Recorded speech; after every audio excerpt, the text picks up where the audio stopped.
جیهانیەکان هەیە بەس هێناردەکردنی 900,000 بەرمیل لە ڕۆژێکدا.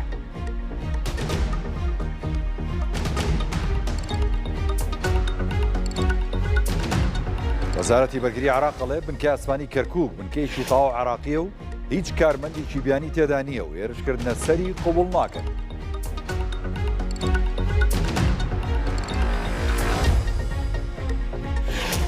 بەهۆی جەنگی دژێران و قوڵبوونەوەی گرژیەکانی ناوچەکە ناتۆ سیستەمێکی تری بەرگری ئاسمانی پاتریۆت لە بنکەیان چەرلیک لە تورکیا جێگیرەکە.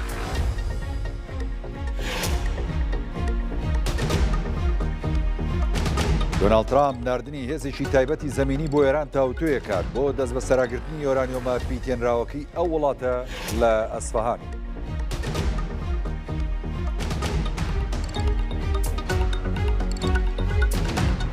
فەرەنسا بە مەرج ئامادەی هاوکاری ئەمریکا بکات لە کردنەوەی گەروی هورمز و داوای ڕاگرتنی جەنگی ئێران و سەقامژێری ڕەوشی ناوچەکەش دەکات.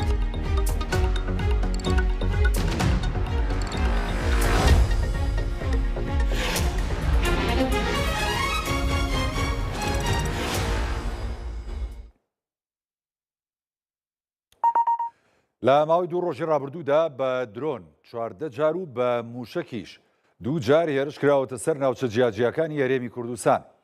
دەستگای یاساییی هەرێم ئاماری دوو ڕۆژی ڕابردوو هێرشەکانی سەر هەرێمی کوردستانی بڵاو کردەوە و بە پێی ئامارەکە ڕۆژی سێشەممە 3 هێرشی درۆنی و 2 هێرشی موشەکی کراوەتە سەر بارەگای هێزەکانی حەفتا لە سلێمانی. لە ئەنجامدا 2 پێشمەرگە بە سووشی بریندار بوون و زۆربەی هێرشەکانیش لە ئاسمان تێکشکێنراون. هەمان ڕۆژیش بە درۆن 2 هێرش کراوەتە سەر کەمپی پەنابەران لە کۆیە و هەروەهۆی هێرشەکانەوە 2 کارمەندی ئاگرکوژێنەوەی خەلیفان بە سووشی بریندار بوون. بە پێی ئامارەکەی دەستگای یاساییی هەرێم ڕۆژی چوارشەممەش بە درۆن 2 هێرش کراوەتە سەر بارەگای هێزەکانی حەفتا لە سلێمانی. 7 هێرشی درۆنیش کراوەتە سەر کەمپی پەنابەران لە کۆیە و هیچ زیانێکی ژانی نەبوو. زۆربەی هێرشەکانیش لە ئاسمان تێکشکێنراون.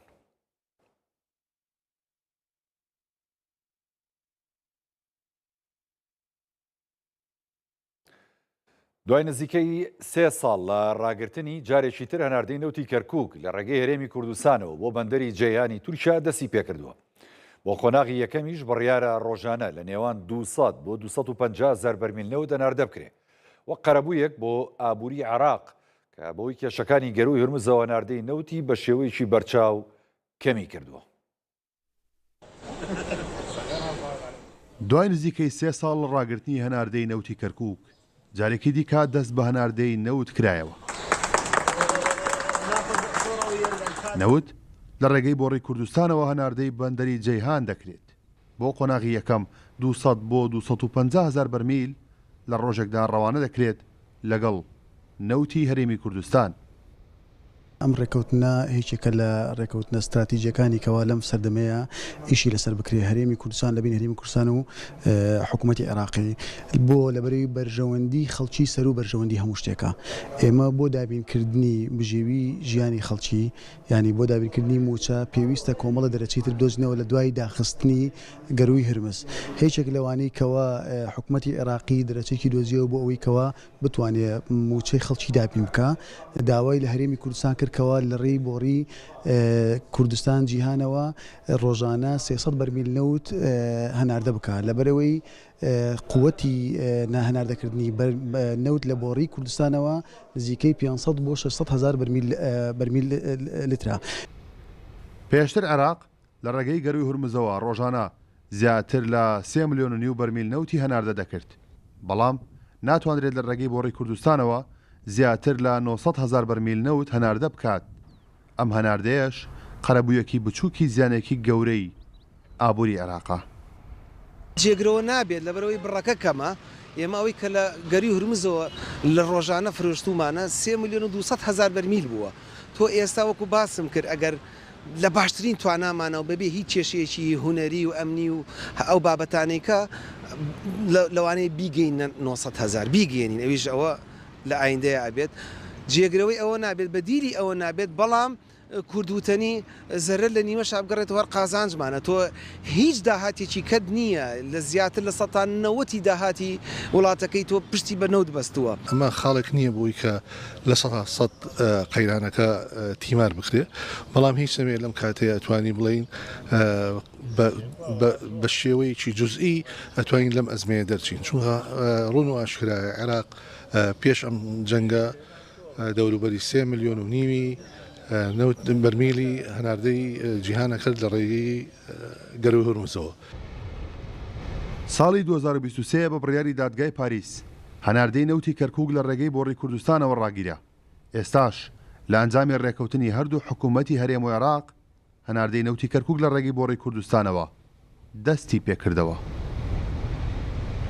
هەناردەکردنی نەوتی کەرکووک لە ڕێگەی بۆڕی کوردستان و بۆ بەندەری جیهان دەستی پێکردەوە. عێراق دەیەوێت بەم هەنگاوەی بەشێک لە زیانەکانی کەم بکاتەوە کە بەهۆی ڕاگررتنی نەوت لە گەروی هورمزەوە بەری کەوتووە. بەڵام پێدەچێت ئەمە تەنها قەرەبوویەکی بچووک بێت بۆ زیانە گەورەکەی عێراق. کارۆل محەممەد کورساد نیوس کەرکووک. سۆماڵێت وەک تەواوکەری پلانەکانی وەزارەتی نەوت بۆ ناردەکردنی تەواوی نەوتی خاو گرێوەستیان لەگەڵ کۆمپانیا جیهانیەکان هەیە بۆ ناردەکردنی 900,000 بەرمیل لە ڕۆژێکدا. علی نزار بەڕێوەبەری گشتی کۆمپانیای بە بازارکردنی نەوتی عێراق سۆمۆ لە ڕاگەنراوێک داماژەی بۆ کردووە ئەو داهاتەی دەسەکەوێت لەو بڕەنەوتەی لە ڕێگەی بەندەری جەیهانەوە نارداکرێت دوای بەرزبوونەوەی نرخی نەوت داهاتەکەی دوو هێندەی ڕابردوو زیاترە بێت. تیشی پلانیان داڕشۆ بۆ ناردەکردنی نەوت لە ڕێگەی سێ وڵاتەوە. گرێبەستیشان لەگەڵ کۆمپانیا جیهانیەکان هەیە بۆ ناردەکردنی 900,000 بەرمیل لە ڕۆژێکدا.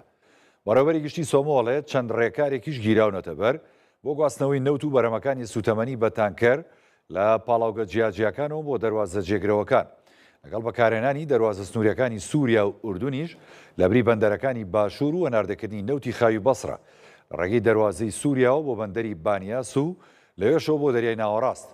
جەختیشی کردوتەوە هەمە جۆرکردنی دەواازەکانی هەناردەکردنی نەوت وەک بەندەری جەیهان بۆ نەوتی کەرکووک و بەندەری بانیاز بۆ نەوتی بەسرە دەبێتەوەی ئاسانکاری لە گەیشتنی نەوتی عێراق بۆ بازارەکانی جیهان و کەمکردنەوەی فشار لەسەر بەندەرەکانی باشوور تەنانەت دوای یاسایی بوونەوەی ڕەوشەکەش.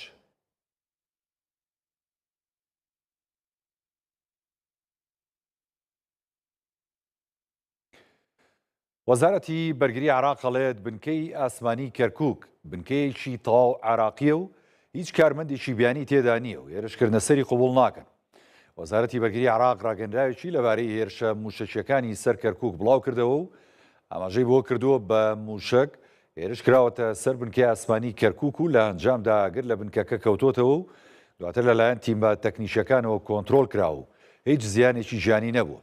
ڕاشی گەیاندووە بنکەی ئاسمانی کەرکووک بنکەیەکی تەواو عێراقیە و فەوجەکانی فڕۆکەی عێراقی تێدایە و هیچ کارمەندێکی بیانی تێدا نییە. بە ئامانجکردنی ئەو بنکێش هێرشیشی ڕاستەوخۆیە بۆ سەر تواناکانی هێزی ئاسمانی عێراق.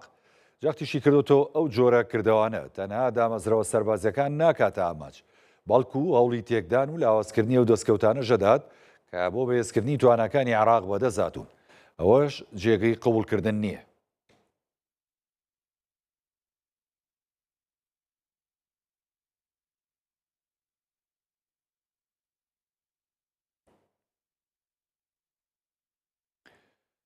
بەوەی پەرەسەندنی جەنگی دژی ئێران و قوڵبوونەوەی گرژیەکانی ناوچەکە ناتۆ سیستمێکی تری بەرگری ئاسمانی پاتریۆت لە بنکەیەن چەرلیگ لە تورکیا جێگیر دەکات.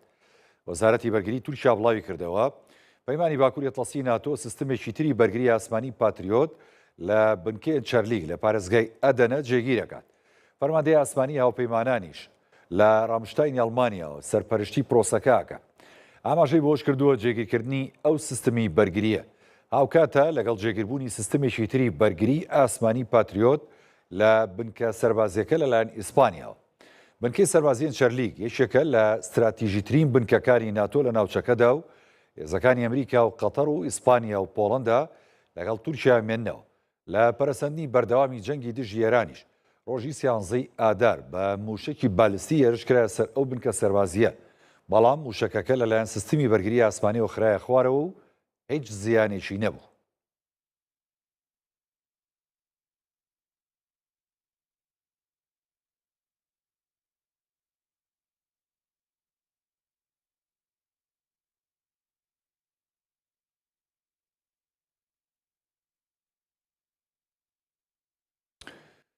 وەک لە پێشتردا بڕیاری لێدرابوو کە ناوی فڕۆکەخانەی نێودەوڵەتی سلێمانی بگۆڕێت بۆ فڕۆکەخانەی نێودەوڵەتی سەرۆک جەلال تاڵەبانی. لە ئێستاشدا پرۆسەکە چێتە بواری جێبەجێکردنەوە. بۆ وەرگرتنی زانیاری زیاتر لەوبارەیەوە ڕاستەوخۆ لە سلێمانی ئەمیر محەممەد پامنێری کورسات نیوز لەگەڵمانە. ئەمیر سڵاو دەبێت زانیاریەکان لەوبارەوە چێ فەرموو؟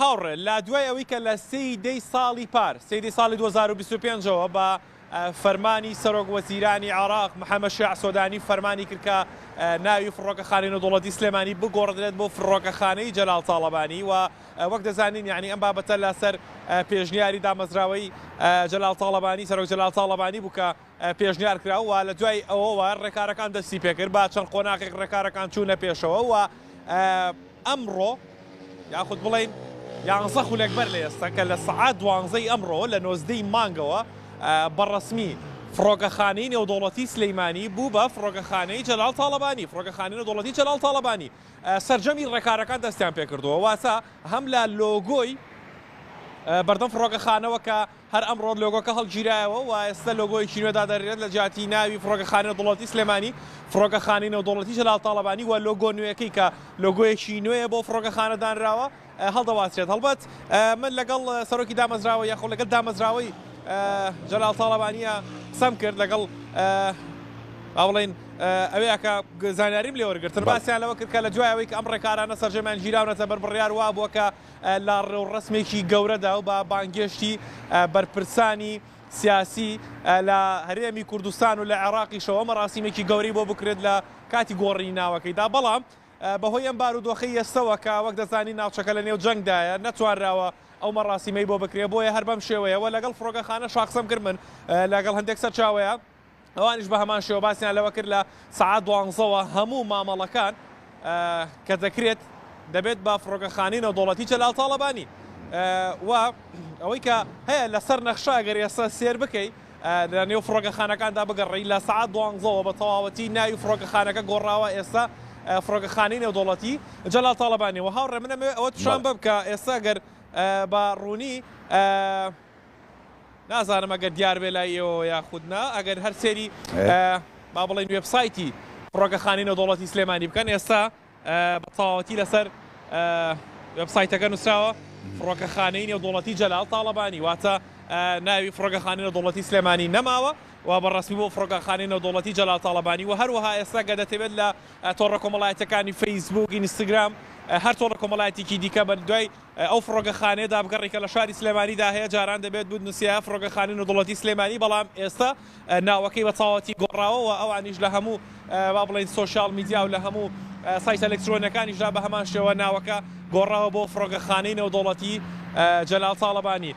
بڕیارەکە لە سەعات 12 ئەم شەوەوە واتە با بڵێن لە 3 کە فەرمانەکەی بۆ دەرچووە لە 3 ساڵی پارۆ کە فەرمانی بۆ دەرچووە ڕێکارەکان قۆناغ بە قۆناغ ژیراونەتە بەر و ئەمڕۆ یاخود بڵێن ئیتر لە سەعات 12ەوە سەرجەمی ڕێکارەکان کۆتایی هاتووە بەڕسمی با بڵێن نەک بڵێن چۆتە بواری جێبەجێکردنەوە چونکە هەر لەو کاتەوە چوو بۆتە باری جێبەجێکردنەوە بەڵکو بڵێن تەواوی ئەو پرۆسەی کە گیراوە بەر بۆ گۆڕی ناوی فڕۆکەخانەی نێودەوڵەتی سلێمانی بۆ فڕۆکەخانەی جەلال تاڵەبانی بە تەواوەتی کۆتایی پێ هاتووە بە تەواوەتی لێستەوە کە سەفەرەکەیت کە چی بۆ فڕۆکەخانە ئەو مۆریکا درێت لە جوازەکەت بە ناوی فڕۆکەخانەی نێودەوڵەتی جەلال تاڵەبانیەوە دەبێت. بەڵێ پیرۆزە لە هەموو کوردستان لە خەڵکی شاری سلێمانی لە هەموو عێراق ینی ئەمە ناوێشی پیرۆزە کە بۆ هەمیشە دەمێنێتەوە ینی فڕۆکەخانەی نێودەوڵەتی جەلال تاڵەبانی ئەوە تا ینی میش ئەوە سێرم کرد ئەوە سایتەکەیە سایتی فڕۆکەخانەی نێودەوڵەتی سلێمانی لە ئێستا گۆڕاوە بۆ فڕۆکەخانەی نێودەوڵەتی جەلال تاڵەبانی پیرۆزە هەمیشە ئەم ناوە زیندووە و لە زیهنی هەموو کوردێک و نیشیمان پەروەرێکدا ئەمێنێتەوە لەوە زیاتر شایستێ. بەردەوام بین لەسەر خوێندنەوەی هەواڵەکان. ترامپ ناردنی هێزیشی تایبەتی زەمینی بۆ ئێران تاوتوێکە بۆ دەست بە سەرداگرتنی یۆرانیۆمە پیتێنراوەکەی وڵاتە لە ئەسفەهان. ڕۆژنامەی نیویۆرک تایمز ئاشکرای کردو بە سەرۆکایەتی دۆناڵد ترامپ ئیدارەی ئەمریکا بەم دواییانە ناردنی هێزیشی تایبەتی بۆ ئێران تاوتوێ کردو بە مەبەستی دەست بە سەرگرتنی یۆرانیۆمی ئەو وڵاتە لە پارێزگای ئەسفەهان کە نزیکەی 440 کیلۆگرامە بەڕێژەی لە 160 پیتێنراوە. ئاماژەی بۆش کردو تا ئێستا ئەمریکا نەیتوانیەوە بە وردی شوێنی یۆرانیۆمەکەی ئێران لە ئەسفەهان دەستنیشان بکە. بەڵام لە ئەگەری دەستنیشانکردن و ناردنی هێزی زەمینی بۆ یۆرانیۆمەکە، ئەو ئۆپراسیۆنە سەربازیە دەبێتە یەکێک لە بیۆرانەترین و مەترسیدارترین ئۆپراسیۆنی ئەمریکا بەراورد بە ئۆپراسیۆنەکانی پێشووتری. لە نێویاندا کوشتنی ئوسامە بن لادن سەرۆکی ڕێکخراوی تیرۆریستی قاعیدە لە ساڵی 2011 و دەستگیرکردنی نیکۆلاس مادۆرۆ سەرۆکی ڤەنزوێلا لە سەرەتاکانی ئەم ساڵ. ڕۆژنامەی نیویۆرک تایمز ئاشکرای کردو مەترسی ڕاستەقینە هەیە لە گواستنەوەی یۆرانیۆمە پیتێنراوەکەی ئێران بە جۆرێک مەترسی بڵاوبوونەوەی گازی ژەهراوی و تیشکدەر یاخود تەقینەوەی یۆرانیۆمەکە هەیە.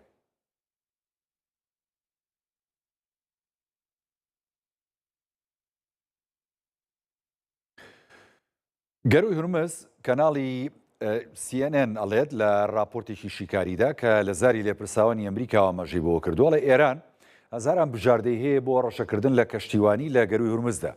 باسی لەوەش کردووە کە ئەو هێرشانەی ئەمریکا لە کەناراوەکانی گەروی هورمز دەستی پێکردووە نابێتە هۆیەوەی کە ئەمریکا کۆنتڕۆڵکردنی ڕێڕەوی سەرەکی ئەو گەروە بەدەستبێنێت. دوای بێهیوابوونی لە هەوڵە دیپلۆماسیەکان بۆ دروستکردنی هاوپەیمانیەک لە گەروی هورمز، ئەمریکا گورزی سەربازی بەکارهێنا بۆ کەمکردنەوەی هەژمونی ئێران لەو ڕێڕەوە ئاویە. کەناڵی CNN لە راپۆرتێکی شیکاریدا ئاماژەی بەوە کردووە سوپای ئەمریکا بە بەکارهێنانی بۆمبی بنکەر بستەر بە کێشی 5,000 پاوند هێرشی ئاسمانی بۆ سەر پێگە موشکیەکانی ئێران بە درێژایی گەروی هورمز دەست پێ کردووە. ئەوەش لە هەوڵێکدا بۆ دووبارە دەستەبەرکردنەوەی ڕێڕەوی گەروی هورمز کە بە یەکێک لە ڕێڕەوە ئاویە استراتیژیەکان دادەنرێت.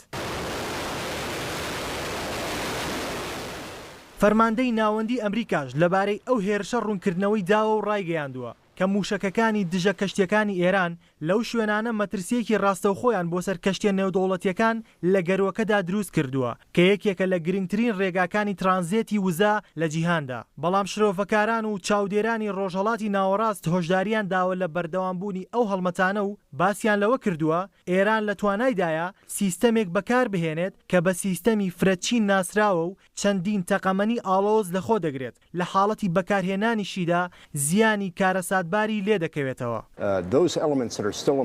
مارک کیمیت ژەنەڕاڵی خانەنشین کراوی سوپای ئەمریکاش دەڵێت ئێران خاوەنی هەزاران بەلەمی بچووکە کە دەتوانێت لە کەنداو یان لە شوێنە دیارەکاندا خۆیان حەشار بدەن یان وەک بەلەمی ماسیگرتن یان گەشتیاری دەربکەون. بەڵام هەمان ئەو بەلەمانە دەتوانرێت بۆ هەڵدانی موشک یان دانانی مین لە گەروی هورمز بەکار بهێنرێن و لەو ڕێگەیەوە زیانی زۆر گەورە بەو کەشتیانە بگەێنێت کە بەو ناوچەیەدا تێدەپەڕن. بەڵام برێت مەکگۆرک ڕێکخەری پێشووی کۆشکی سپی بۆ کاروباری ڕۆژهەڵاتی ناوەڕاست و باکووری ئەفریقا لێدوانێکی جیاوازی هەیە و دەڵێت ئەم لێدانە دەکرێت هیوای کۆنتڕۆڵکردنەوەی گەروی هورمز بگەڕێنێتەوە. پێشبینی ئەوەشی کردووە لە ماوەی 3 هەفتەی داهاتوودا ئەمریکا پیشەسازی بەرگری ئێران و کۆگاکانی موشک و فڕۆکە بێفڕۆکەوانەکانی ئێران بکاتە ئامانج.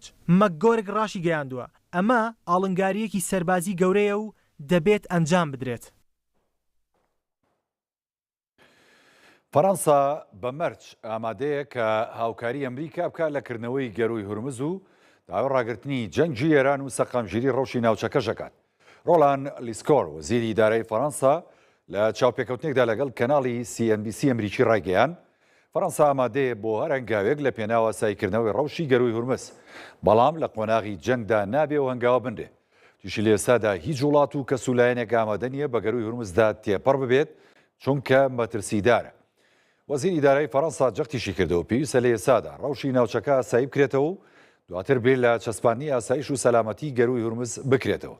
پێشتری ئیمانوئێل ماکرۆن سەرۆکی فەڕەنسا ڕایگەیاندبوو وڵاتەکەی بەشداری لە هیچ ئۆپراسیۆنێکی سەربازی ناکات بۆ کردنەوەی گەروی هورمز لە پێناو وڵاتانی ئەوروپا و ئەمریکا. بەهۆش داواکاریەکەی دۆناڵد ترامپ سەرۆکی ئەمریکای ڕەت کردەوە کە داوای لە وڵاتانی ئەوروپا کردبوو هاوکاری ئەمریکا بکەن لە کردنەوەی گەروی هورمز.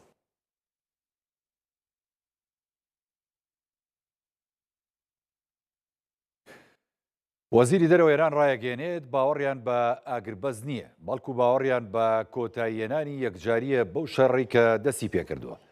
عەباس عراقچی وەزیری دەرەوەی ئێران لە چاوپێکەوتنێکدا ئاماژەی بەوە کردووە لە ئێستادا وڵاتەکەی باوەڕی بە ئاگربەز نییە، بەڵکو تەنها باوەڕی بە کۆتاییێنانی یەکجاریە بە شەڕ بە شێوەیەک لە موبەرەکانی ئێران و لوبنان و عێراق و یەمەن و تەواوی ناوچەکە شەڕکۆتایی پێبێنرێ.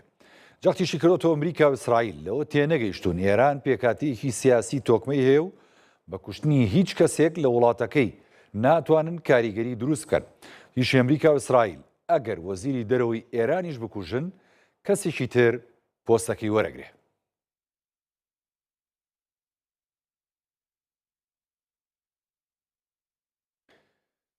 دوابەدوای هێرشەکانی سەر کێڵگەی غازی پارس لە باکووری ئێران کۆمپانیای نیشتیمانی غازیە وڵاتە ئاڵێ دەناردەی غاز دەست پێکاتەوە.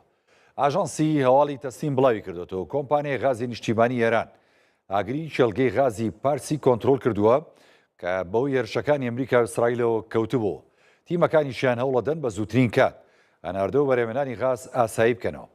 ئاژانسەکە ئاماژەی بۆش کردووە بەشێک لە پاڵاوگەی کێڵگەی غازی پارس و بۆرەکانی گواستنەوەی غاز لە ئەنجام هێرشەکانی ئیسرائیل و ئەمریکا زیانیان بەرکەوتووە کە ڕاستەوخۆ دوای هێرشەکان نرخی غاز لە بازاڕەکاندا بەڕێژەی لە 6.6 بەرز بۆتەوە.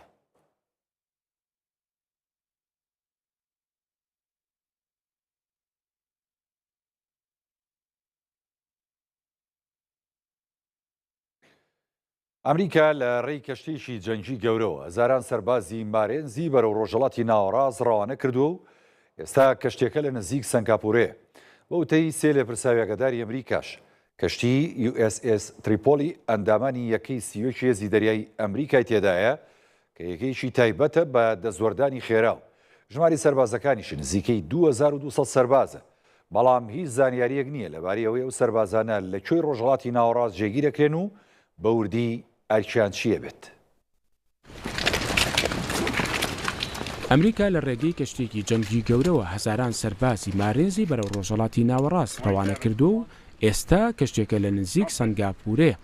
داتاکانی بەدواداچوونی دەریایی دەریان خستووە کەشتێکی جەنگی هێزی دەریای ئەمریکا کە هەزاران سەربازی مارێنز هەڵدەگرێت بەرەو ڕۆژهەڵاتی ناوەڕاست دەڕوات و لە ئێستادا لە گەروی مەلقا لە نزیکی سنگاپورە نزیک بووەتەوە.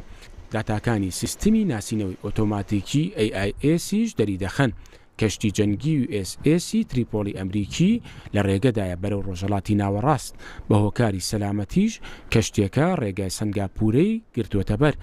بەوتی سێ لێپرساوی ئاگاداری ئەمریکی کەشتێکە ئەندامانی یەکەی سیوەکی هێزی دەریای ئەمریکی هەڵدەگرێت و پێشتر لە ئۆکیاناوە جێگیر بووە. ئەو یەکەیە هێزی دەسوەردانی خێران و ژماری سەربازەکانی نزیکەی 2200 سەربازە. بەڕێکەوتنیشیان بۆ ڕۆژهەڵاتی ناوەڕاست لە دوای فەرمانێکی وەزارەتی جەنگی ئەمریکایە بۆ بڵاوپێکردنیان لە ڕۆژهەڵاتی ناوەڕاست. بەڵام هیچ زانیاریەک نییە لەبارەی ئەوەی ئەو سەربازانە لەکوێ جێگیر دەکرێن و بە وردی ئەرکەکانیان چی دەبێت. ئەو یەکەیە لە چوار پێکاتی سەرەکی پێک دێت کە بریتین لە فەرماندەیی و هێزی شەڕی وشکانی و هێزی شەڕی ئاسمانی و پشگیری لۆجستی بە شێوەیەکی گشتیش بۆ گواستنەوە و ئۆپراسیۆنە وردەکان بەکاردێن. واتە ئەو ئۆپراسیۆنانەی کە پێویستیان بەوەیە هێز لە دەریاوە بۆ وشکانی بوازدێتەوە هەروەها بۆ جێگیرکردنی هێرشی خێراش بەکاردێنرێن. کەشتی USS تریپۆلی یەکێکە لە گەورەترین کەشتی هێرشبەرەکانی ئەمریکا و درێژەکەی نزیکەی 750 پێ و کێشی نزیکەی 45,000 تۆنە. وەک فرۆکە هەڵگر کار دەکات. فرۆکەی جەنگی F-35 و فرۆکەی ئۆسپری و فرۆکەی نیشتنەوە بۆ گواستنەوەی سەربازەکان بۆ کەنارەکان هەڵدەگرێت. لەگەڵ بەردەوامی جەنگ بۆ 3 هەفتە نزیکەکانی ترامپیان وایە چیتر ئیدارەکەی کۆنتترۆلی جەنگ ێران ناکاو هاوسەنگی هێز بەو شێوێن نەبووە کە پێشبینیانە کرد. دەڵژێن دەبێت بژاردەی تر بەکاربێن بۆی بە سەرکەوتووی لەو جەنگە دەربچن. پێشیان وایە باشترین بژاردە بەکارهێنانی هێزی زەمینیە لە دژی ئێران.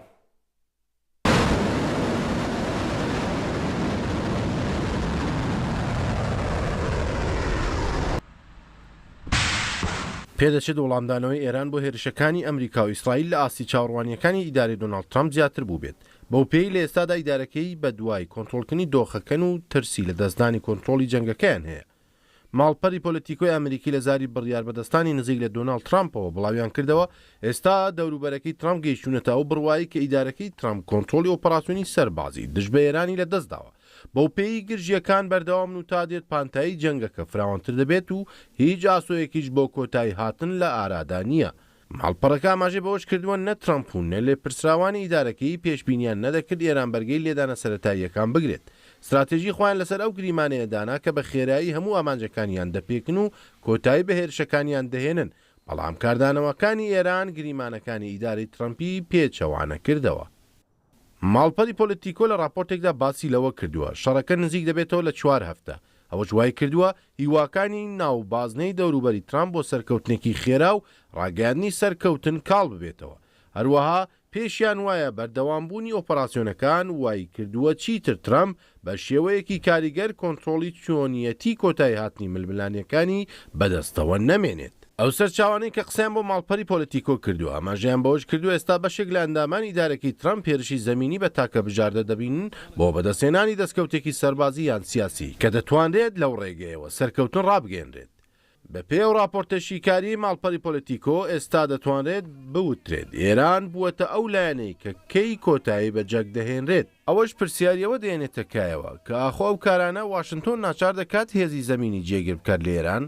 ئەو سەرچاوانە ئاماژەی بەوەش کردووە ئەو سیناریۆیە تاکە ڕێگایە بۆ ڕزگارکردنی ناوبانگی ئەمریکا. بە پێر ئەو راپۆرتە بەشێکی دیکەی لێپرسراوانی ئیدارەکەی ترامپ داوایان کردو خۆیان لە ئۆپەراسیۆنی زەمینی بە دوور بگرن. سەرڕای ئەوەی دان بەوە دادەنێن کە بژاردەی دیکەی واشنتۆن زۆر لاوازن و ئەمریکا لەم ڕەوشەی ئێستا ڕزگار ناکات و هەر بەرداوامی بە جەنگەکە دەدات. ئەمە لە کاتێکدایە ترامپ و لێپرسراوانی ئیدارەکەی جەخت لەوە دەکەنەوە کە جەنگەکە بە پێی پلان بەڕێوە دەچێت و ئەو ماوەی بۆیان داناوە تێپەڕی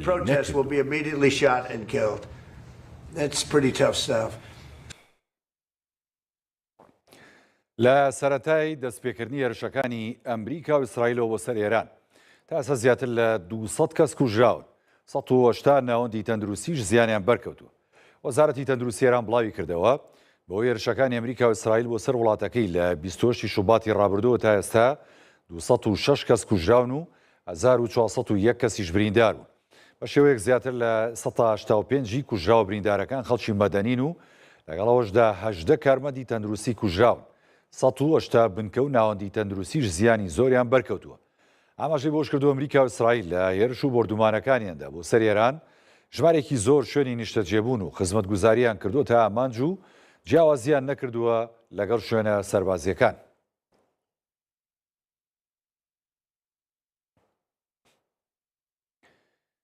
فەڵەستینیەکان هاوشێوەی 4 جەژنی ڕابردوویان ئەم جەژنەش بەخۆشی بەسەر نابن و ئەڵێن ئەم جەژنەشیان وەک ئەو جەژنانەی ترە کە شەڕ و ئاڵۆزی لە وڵاتەکەیاندا هەبووە، چونکە هیچ پارەیەکیان نییە تا بۆ ئەوەی کە کەلوپەلی جەژنەکەی پێ بکڕن و جەژنی پێبەڕێ بکەن.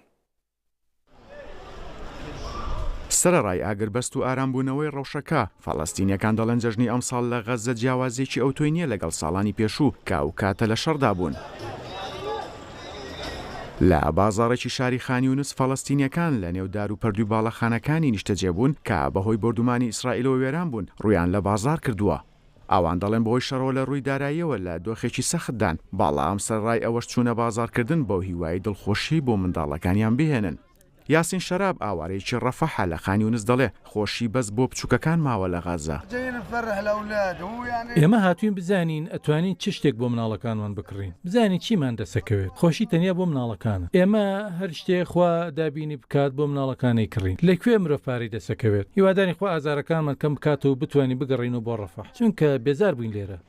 باشێکی زۆر لە خێزانە ئاوارەکان لە خانیونز لە گۆڕستانەکاندا دەژین، هیچ پارەیان نییە. محەممەد ئیلهام کە خەڵکی خانیونسە دەڵێت باشێکی زۆری هاوڵاتیان ناتوانن بێنە بازار چونکە پارەیان نییە. خەڵک پارەی نییە، پێویستیان بە پارەیە. وەک دەزانن دۆخەکە خراپە، ژیان زۆر کارە سادبارە، خەڵکیش تەنیا بۆ دڵخۆشکردنی منداڵەکانی دێن. لا کاتێکدا شەڕەکە کەمێک هێور بۆتەوە، بەڵام ئاگربەستەکە وەک خۆی جێبەجێ ناکرێت و ئیسرائیل بەردەوامە لە هێرشەکانی بۆ هەندێک ناوچەی غەزە. بە پێی وتەی کاربەدەستانی تەندروستی غەزەش تا ئێستا زیاتر لە 650 فەڵەستینی لە دوای ڕاگەانی ئاگربەست کوژراون. فاتیمە باراباخ کە ئاوارەیەکی شاری ڕەفەح دەڵێت 4 جەژنە ئەوان لە ناخۆشیدا دەژین. ئێمە هاتوین بۆ ئەوەی شادی بۆ منداڵەکان بهێنین. ئەمە چوارەمین جەژنە بەبێ هیچ ئاهەنگێک بەڕێ دەکەین. بەڵام چی بکەین؟ ئەوان منداڵن و دەمانەوێت دڵخۆشیان بکەین و وەک خەڵکی جیهان شکلاتیان بۆ بکڕین. سەرڕای ئەو ڕۆژەناسە قامگیری غەزە پیایدا تێپەڕ دەبێ، بەڵام منداڵانی و کەمپە لە یاریکردن بەردەوامن بە زەردەخەنەکانیان جۆرێک لە ئارامی دەبەخشن، بەڵام ناتوان لە خەمی گەورەکان کەم بکەنەوە. دۆخەکە سەختە، جگەلەوەش ئێمە ناتوانین هەست بە کەشی جەژن بکەین، هیچ خۆشیەک نییە. بە تایبەتی کە لە گۆڕستانێک لە تەنیشت مردوەکانەوە دەژین، هەست بە خۆشی جەژن یان ڕەمەزان ناکەین بۆ ئەوەی جلوبەرگ یان شیرینی بۆ منداڵام کڕین. هیچ خۆشیەک نییە، هیچ شتێک نییە. ئیسرائیل بەردەوام بۆ ێرشەکانی دوای ئاگربەست پاساوی ئەوە دێنێتەوە کە وەڵامی پێشێلکارەکانی حەماس دەداتەوە و چەکدارانی ئەو بزوتنەوەی دەکاتە ئامانج، بەڵام بەپێی ئامارەکانی وەزارەتی تەندروستی غەزا نزیکەی نیوەی ئەو کەسانی کوژراون ژن و منداڵن و کەسانی سیڤیلن. ئیدارەی خۆبەڕێوەبەری ڕۆژاوی کوردستان بە بۆنەی هەردوو جەژنی نەورۆز و ڕەمەزانەوە بڕیاری لێبوردنی گشتی دەرکرد. ئیداری خۆبەڕێوەبەری باکوور ڕۆژهەڵاتی سووریا لە کانتۆنی جەزیرە بە بۆنەی جەژنەکانی نەورۆز و ڕەمەزانەوە بڕیاری لێبوردنی گشتی بۆ ئەو کەسانە دەرکرد کە لە پێش هەژدەی سەی 2026ەوە تاوانیان ئەنجامدا و دەستگیر کراون. بەپێی بڕیارەکە و کەسانی بەهۆی تاوانی بچووک و ئەنجامدانی سەرپێچی دەستگیر کراون لێبوردنی گشتیان گرێتەوە. لە تاوانی قورسیشدا و کەسانی لە کاتی دەست بە سەربووندا لیان خۆشبوون یاخود هیچ دۆسیەیەکیان لەسەر نەکراوەتەوە لێبوردنی گشتیان گرێتەوە. ئاماژەی بۆش کردو کەسانی لە یاسا هەڵاتون ئەگەر لە ماوەی 6 ڕۆژدا خۆیان ڕادەست بکەن ئەو بڕیارە دەیانگرێتەوە.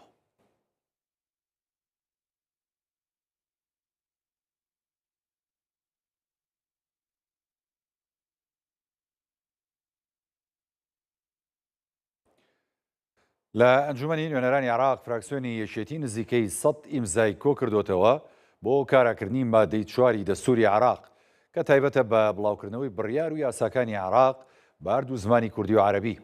پۆڵا سیروان دێرشەیی ئەندامی ئەنجومەنی نوێنەرانی عێراق لە فراکسیۆنی یەکێتی نیشتیمانی کوردستان بە کورسات نیوزی ڕاگەیان فراکسیۆنی یەکێتی نزیکەی 100 ئیمزای فراکسیۆنە جیاوازەکانی کۆ کردوتەوە بۆ کاراکردنی مادەی 4 دەستوری عێراق کە تێداهاتووە هەردوو زمانی عەرەبی و کوردی زمانی ڕەسمی وڵاتن و دەبێ بڕیار و یاساکانی دەوڵەت بە هەردوو زمان بڵاو بکرێنەوە. تیشی بۆ هەمووان گرنگە سەرڕای خاڵە ناکۆکەکانیان لە حکومڕانیدا لە خاڵی زمان و خاک و نیشتیماندا هاوڕابن. ئەو پەرلەمانتاری یەکێتی ستایشی هەوڵی فراکسیۆنە کوردیەکان و فراکسیۆنەکانی تریش دەکات بۆ هاوهەڵوێستیان لەو بابەتەدا.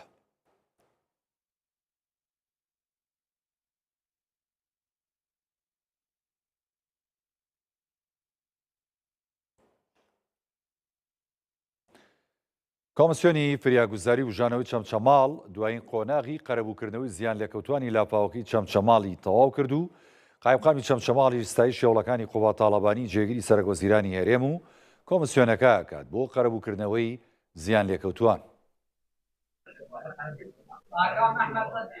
دوایین قۆناغی پرۆسەی قەرەبووکردنەوەیە لە قەزای چەمچەماڵ بۆ زیان لێکەوتوانی لافاوەکەی پارساڵی چەمچەماڵ جێبەجێ دەکرێت. بە پێویستی ێزان و زۆر سوپاسی بەڕێز کاقوباد و نووسنگەکەی بەڕێزیان بکەم کە لە ئەوە ڕۆژی لافاوەکەەوە کە تا ئێستا بە بەردەوامی لە پەیوەندی بەردەوامان لەگەڵ ئێمە هەماهەنگن هاوکاری ئێمن پاڵپشتی ئێمن سوپاسیانەکەم ئەگەر هاوکاری و هەماهەنگی بەڕێزیان و نووسنگەکەی بەڕێزیان نەبووە بەڕاستی ئێمە نەمانەتوانی ئەم قەیرانە تێپەڕێنین و قەرەبووی ئەم خەڵکە بکرێتەوە. یەکێک لە ئەندامانی لێژنەی سەرپەرشتی قەرەبووکردنەوەکە باز لەم قۆناغی قەرەبووکردنەوەکە دەکات کە ئەنجامی دەدەن.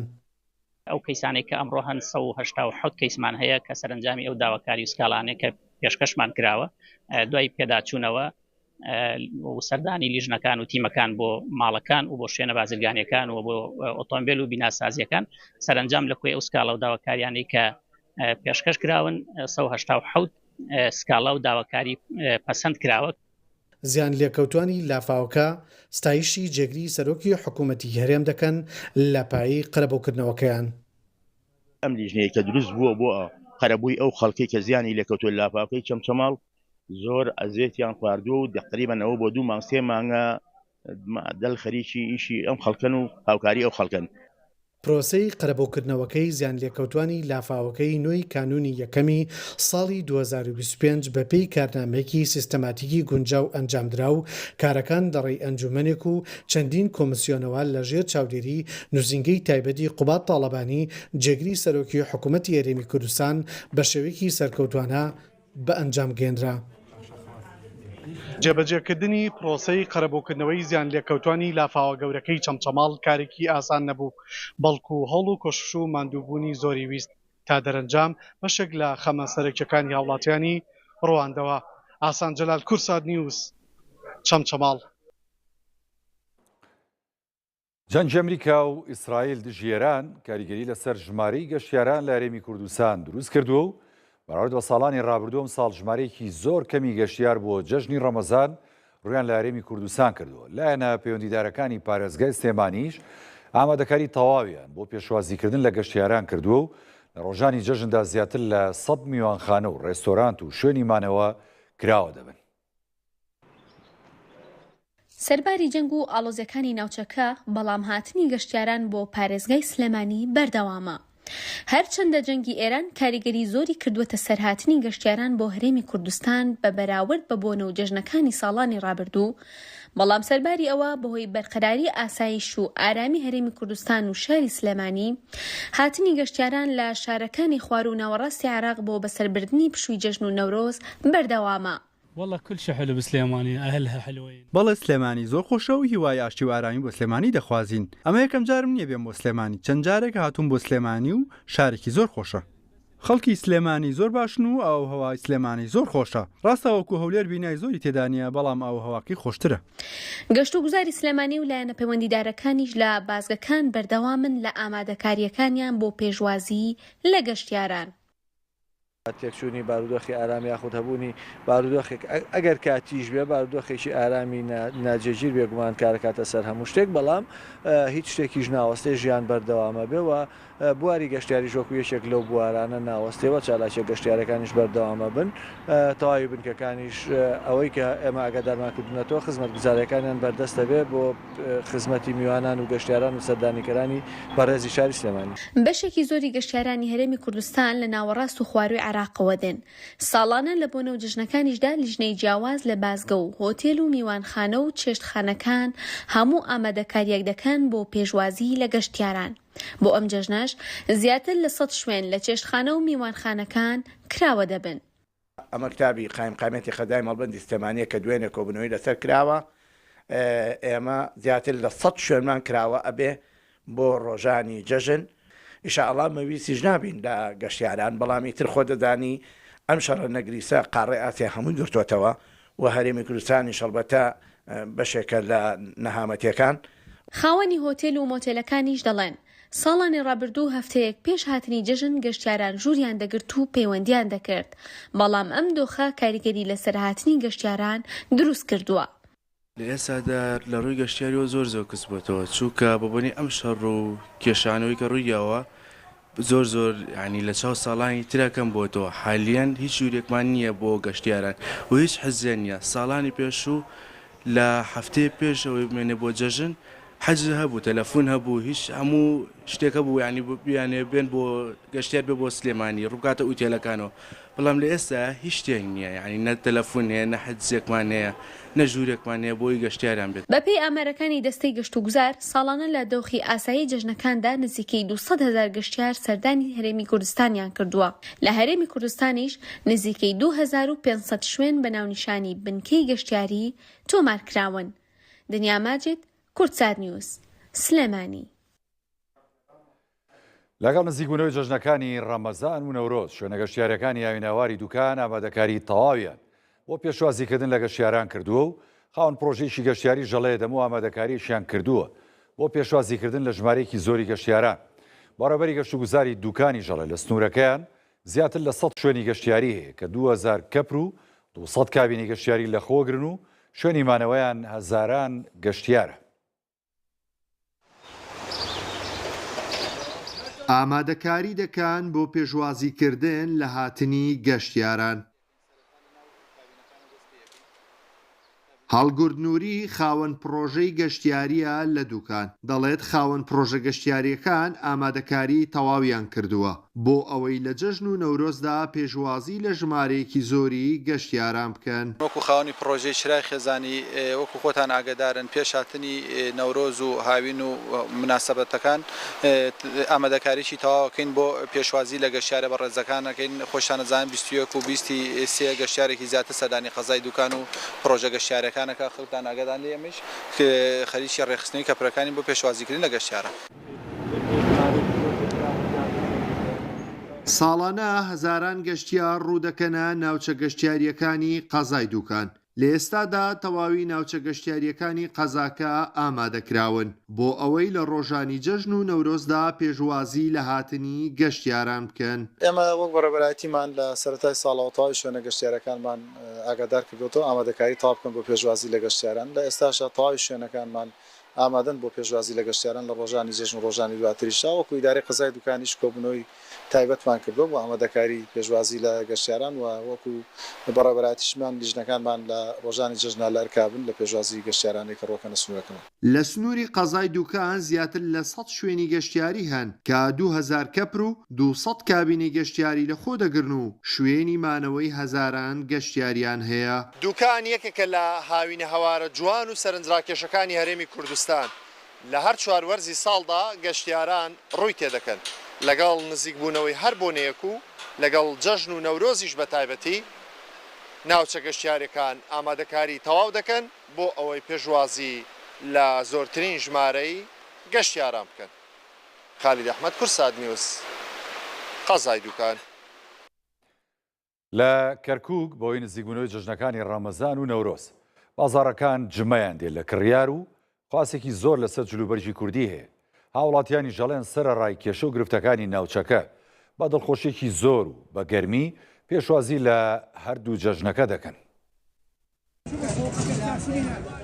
جموجۆڵی بازاڕەکانی کەرکووکە لەگەڵ نزیکبوونەوە لە جەژنی ڕەمەزان فرۆشیار بە خستنەڕووی پێداویستی جەژن و کڕیاریش بە ئامادەکاری دابینکردنی پێداویستی جەژن بۆ ماڵەوە گەرم و گوڕیان لە بازار دروست کردووە.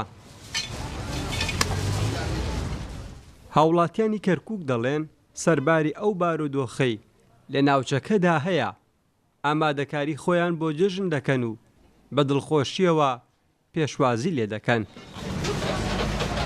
ئامادەکاریم کردووە لە هەموو شتێکە ئیتر لە جلوبەرگە لێی لە چکلێت و چەرەزاتە لێی ئیتر لە ماڵیشەوە ئامادەکاریشیان کردووە و بە نسبەت کولیسە و شتووەوە ئیتر هەموو شتێک ئامادەکاری کراوە.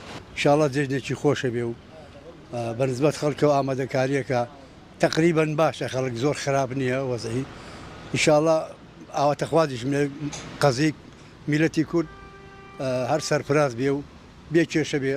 ڕەمەزان جێژنێکی تایبەتە جێژنێکی ئاینی مسلمانانە و هەروەها لە ناو جێژنی ڕەمەزانە یعنی ئەمساڵ سوبحانەڵڵا جێژنێکی نەتەوەی کوردیش تێکەڵاوی بووە واتە بۆ کورد بۆ بە دوو بوونە. دوکانی فرۆشتنی چەرەزات و چوکلێت بۆ جەژن قەرەباڵغن. فرۆشیارەکان دەڵێن نرخی ئەم پێداویستیانەی جەژن گۆڕانکاری بەسەردا هاتووە. لە چاو ساڵانی ڕابردوو نرخەکانیان بەرز بۆتەوە. وازە جەژنەکە نایێت چکە جەژنێکی پیرۆزە کە زوازی لێ نایەنێەوە بە نسبەت شت گرانبوونشەوە بەخواوەکەوێتەوە سەر گومرێک کە لەسەر خەڵک دانراوە زیاتر دوکاندارەکان یعنی هیچ ئینێکیان نییە سەپارەکە ئێمە فستقمانە فرۆش بە 16,000 15,000 زۆر زامادایە 14,000ش ئیم ساڵەکە خۆمان هێنامانە بە 17,000 یعنی من مەجبور بیدینە 18,000. بۆ ئەم ساڵ جەژنی ڕەمەزان و جەژنی نەتەوەی نەورۆزی کورد هاوکاتی یەکترە. ئەمە شوای کردووە خواستێکی زۆر لەسەر کڕینی جلوبەرگی کوردی دروست ببێت. ئەم ساڵ زۆر فەرقی لە چاو ساڵانەوە بەبوونی دوو مناسبە کەوتۆتە یەکە جەژنی ڕەمەزان و نەورۆز زۆر خواز لەسەری زیاد بووە لەخوا بە زیادە خەڵک دێت جلوبەرگی زۆر ئەرەوەڵە ئێستاوای لاتۆ ئافرەتانی زۆر جلی کوردی پێوانە پۆشن خەسنەوە سێ پارچەکان زۆر بازاری لەخوا بە زیاد بێ باشە لە چاو ساڵانی ترەوە. لەگەڵ ئەو بارودۆخەی لە ناوچەکە هەیە هاوڵاتیان بۆ هاتنی جژنی ڕەمەزانی پیرۆز ئامادەکاری تەواویان کردووە بەڵام ئەوەی نیگەرانی لای خەڵک دروست کردووە گرانبوونی بەشێک لە کەلوپەر و کاڵاکانی ناو بازارە کە هۆکارەکەی بۆ ئەم شەڕ و ئاڵۆزیە دەگەڕێنەوە کە لە ناوچەکە بەرپا بووە. ئاسۆ ئەحمەد، کورسات نیوز، کەرکووک. بەهۆی نزیک بوونەوەی جەژنی ڕەمەزان لە دۆک نرخی کاڵا و شمەک بە شێوەیەکی بەرچاو بەرز بۆتەوە و بەشێک لە دوکاندارانی نرخی کاڵا و شمەکیان بەرز کردوێتەوە. هاوڵاتیانیش داواکارن لایەنە پەیوەندیدارەکان چاودێریکردنی بازاڕەکان تونتر بکەنەوە و کۆتایی بە قۆڕەکاری ناو بازار بێنن. بازارێ دهۆکێ و خەلک بەرهەبیێن جەژنێ دکان. ئەکرم علی هاوڵاتێکی دهۆکێ و هاتیێش بۆ کردنا پێدڤیەن جەژنێ لێگرانیا بەهایە هەموو تشتێکی پێدڤی و جیوازیش دکانێکە بە یەکادن ئەو ئوپرانیا هاوڵاتیان بێ ئۆمێدکرینە. خودێ تشتی گرانە عالەمژی مەجبورە دەکردن بەر شەڕی شەرژی بەردەوامە و ئۆبووری عالەمیژی زەعیفە ڕاستی ڕاتب خوسانن بەر عێراقی هەیڤەکێ دێدە دو هەیڤانادە هەموو وەکی گوتی هۆروکۆری ژنینە عالەمژی فەقیرە لازمە دوکاندار هۆروکۆریە فەقیری بکەن. براخونم تشتی گرانه تشت گلکی گرانه یعنی مفروض ها بگو به حکومت سر روسیا باید تشت بشکی اینا بخوره یعنی تشت همه هر کی بکیش خویت فروشد هر اندکی بقدی چیکلیت یا 15000 فروشد هر اندکی بقدی یا 2000 فروشد باشه هر چیکلیته و تشت گلکی گرانه راستی گلکی گرانه. دلمانهێلی ئابووریناس و بازرگانێکی دهۆکەیە بەحسی هۆکارێن گەرانیە و جیوازیە بەهایش دکانێکی بۆ ئێکا دندکات. جیف شر نهال ایران تتکرین کارتکنک راساخو لسر کریه و هر دیسان جی دانانا باجه لسر کلوپلان الحکومت ناوندی و ندانا پاره میناسب و بازرگان مل دهوک و سلیمانی و هولیر کارتکنک راساخو کریه نبونا میکانیزمه که بهای گونجای حکومت بو تیج بازرگان اب در خیتن اتوماتیکن ده بازرگان یه آزاد بیتون هر یک شیوازه که فروشیدن تندید یکی گران فروتو یکی ارزان فروتو یکی کمتر با کمپانی فروتو یکی گلک زیرت فروتو.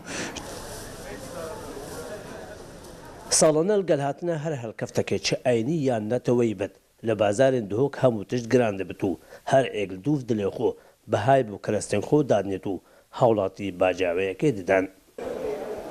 زێدەباری گرانیا بەهایە دنەوە بازاریدا لێش بەرک و ئامادەکاریان جەژنێنە خەلک نەچارە تشتان بخۆ بکڕێت و بە هەر بەهایەکی بێت لێ داخواز دەکەن ئیدارە پارێزگا دهۆک چاودێریە بەهایە دنەوە بازاریدا بکات.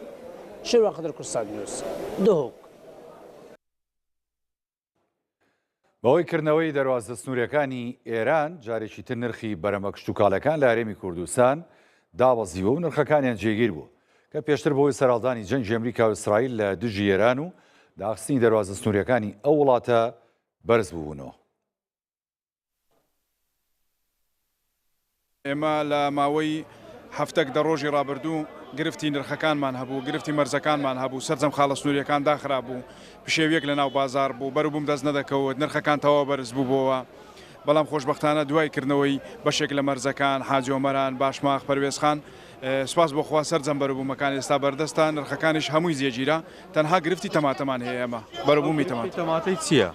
گرفتی تەماتە ئەمە تقریبا نزیک لە 2 مانگ دەبیتن تەماتەی ناوەخۆ و خواروو ناوەڕاستە عراق لە بازارەکانی هەرێمی کوردستانیش دەفرۆشێتن بەڵام وردە وردە بەرەو کۆتایی دەڕۆین تەماتەیان کەم دەبیتن ئێمە ئێستا پێویستمان بەوەیە کە تەماتەی وڵاتانی دراوسێ هاوردە بکەین بە بڕیاری وەزارەتی کشتتوکاڵ تەماتای هاوردەکرا و قەدەغەیە ئێستا لە ڕێگەی ئەو مایکەی جەنابتانەوە داوا لە بەڕێز وەزیری کشتتوکاڵ دەکەین بڕیارێک بداتن لەسەر کردنەوەی تەماتە لەبەرەوەی نرخەکانی تەواو بەرز بوویتەوە سەرەوەی 1000 دینارە نرخەکان بەڕاستی.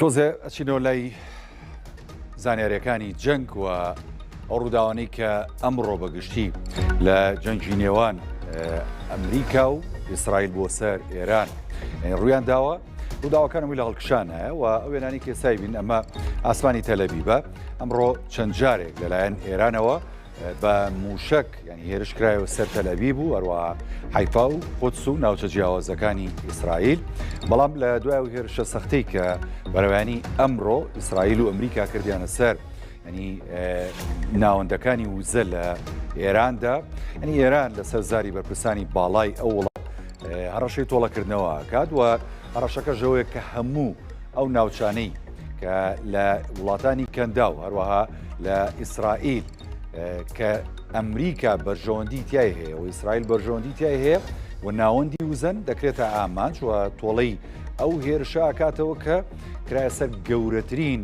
ناوەندی بەرەمێنانی غاز کە دووەمین ناوەندی بەرەمێنانی غازە لە جیهاندا لە ڕووی گەورەیەوە هەر ئەم ڕۆژانی بەرپرسانی باڵای کۆماری سامیێرانەوەیان ڕاگەیاندووە کە ئاگرەکەیان کۆنتترۆل کردووە بە زووترین کات جارێکی دیکە دەزەکەنەوە بە ناردنەوەی غاز و بە گەڕخستنەوەی وێزگەکانی کارەبا وێنەکان دیمەنەکان ڕاستەوخۆ لە سەرشاشی کوردستانی زەبین بەیروت لەگەڵ تەلەویوە بەیروت بامان شێوە لە بەرەبیانیەوە دوایەوەی کە سوپای ئیسرائیل چەندین جار ینی هێرشی کردە سەر باشووری لوبنان مۆڵگە و بارەگاکانی حیزبوڵای کردە ئامانج و هێرشەکانیش بەردەوام بووە و تۆڵەکردنەوە بەردەوامە لە حیزبوڵای لوبنانی لە بەرامبەرەوەی کە ڕۆژانە ئەویش موشک ئاوێژێ بۆ باشووری ئیسرائیل و ناوچە جیاوازەکان و شارە جیاوازەکانی ئیسرائیل و ینی هێرشی موشکی و هەروەها درۆنی حیزبوڵات بە هەمان شێوەوەکو چۆن ئێرانی ژێرشی موشکی درۆنیەکاتە سەر ناوچە جیاوازەکانی ئیسرائیل حیزبوڵاش هاوپەیمانی ئێرانە لەم جەنگەدا و تەلەبیبیش بەمان شێو تاوەکو ئێستا توانین بڵێن ئاسمانەکەی ئارامە تاوەکەم ساتە هێرشی موشکی ئێران ئەنجام نەدراوە بۆ سەر شارە جیاوازەکانی ئیسرائیل تەلەبیب قودس حیفا سەرڕایەوەی کە چەند جارێک ئەمڕۆ هێرشی موشکی ئێران هەبوو بۆ سەر وڵاتی ئیسرائیل و تەلەبیب و ناوچە جیاوازەکان عراقیش بە هەمان شێوە چەند جارێک ینی بنکەی ڤیکتۆریا لە ناوفرۆکخانی نێودەوڵەتی بەغدا لەلایەن میلیشیا و هێزە چەکدارەکانی عراق کرایە ئامانج هەر ئەم شەو یەکێک لە سەرکردەکانی ئەو گروپە میلیشیانە کە بۆ مجاهید عەسافە بڕیاری داوە بۆ ماوەی 5 ڕۆژ بە مەرج هێرشەکانی سەر باڵۆستانی ئەمریکا لە بەغدا ڕابگرێت عەساڤەڵێت پێویستە ئیسرائیل دەستبەرداری بە زۆراوارەکردن و بردومانکردنی باشووری بەیروت بێ هەروەها پابند بێن بە بردومان نەکردنی ناوچە نیشتەجێبووەکان لە بەغدا و پارێزگاکانی تر وەکشانەوە ئەندامانی هەوڵگری ئەمریکا و مانەوەیان ناو باڵۆسخانە لە دوای 5 ڕۆژەکە ئەگەر ئەڵێ ئەوانواڵە عەساڤەڵێ ئەگەر دوژمن پابندە بێ هێرشەکان دەست پێکاتەوە و داواژە حکوومەت و دەستگامنیەکانەکەن کە ئەو نێردە دیبلۆماسیانە بپارێزن کە لە ڕشەڕی ناوچەکە تێوە نەگلاون لێسادا ئەوەی کە هەیە ینی ئێران هەڕەشەیەکی جدی کردو کە ئەم شەو دەستکات بە تۆڵەکردنەوە لە بەرامبەر هەم کوشتنی عەلی لاریجانی کە لەلایەن ئیسرائیلەوە کوژرا خۆی و کوڕەکەی هەم لە بەرامبەر بە ئامانجگرتنی ناوچەکانی بەرەمێنانی وزە و هەروە سوتەمەنی و غاز لە کۆماری ئیسلامی ئێران کە بەرەبیانی ئەمڕۆ لەلایەن فڕۆکەکانی ئیسرائیل و ئەمریکا وکرانە ئامانج و گەورەترین وێزگەی بەرەمێنانی غازە ناو تارانی پایتەختی ئێراندا کرای ئامانج و ئەوان ئەڵێ ئێمە تۆڵاکەینەوە تۆڵەکەش ینی سەرجەم ئەو وڵاتانە ئەگرێتەوە کە هەم فڕۆکەی ئیسرائیل و ئەمریکا تێدا ینی هاتوو بردومانی تارانی کردووە هەم لێشەوە